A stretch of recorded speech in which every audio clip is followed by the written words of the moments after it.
Some Cava fun facts.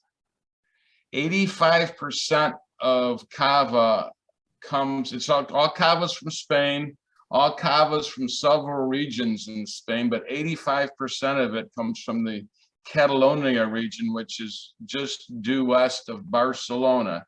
It's this area in purple here. That's where most of the Cava comes from. The three main grapes that are used in Cava are Xarel-lo, Macabo, and Perolada for white. And for rosé, they'll add some Garnacha, which is the same as Grenache, and Montespral, which is the same grape as Mourvedre to make rosés. So those are the main grapes used to make Cava. And they've recently allowed the use of Chardonnay and Pinot Noir as well. For non-vintage Cava, they make both vintage and non-vintage Cava.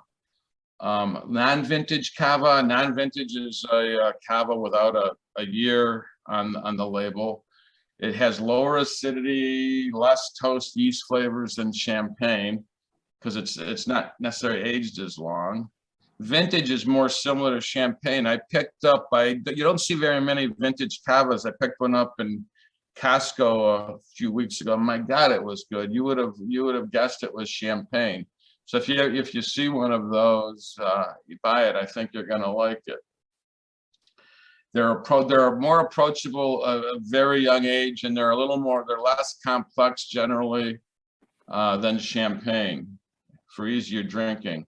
And like Prosecco, non-vintage Cava really doesn't benefit from aging. It doesn't spend enough time with the lees, so the lees don't have to integrate into the wine as well.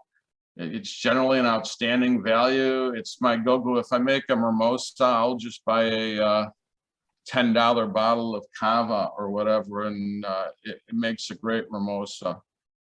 One of my favorite stories at Total Wine, I've told some of you this, is somebody came up to me with an $85 bottle of champagne and wanted to know if it would make a good mimosa. I said, it'll make an outstanding mimosa. But you know, I tried to sell him a lesser wine. I said, you really don't need to spend that much. He looked at me and goes, you don't think I can afford this? Gave me a dirty look, grabbed that wine and went straight to the cash registers. But I made my peace with my God. I tried to tell him the right thing. He didn't have to listen to me.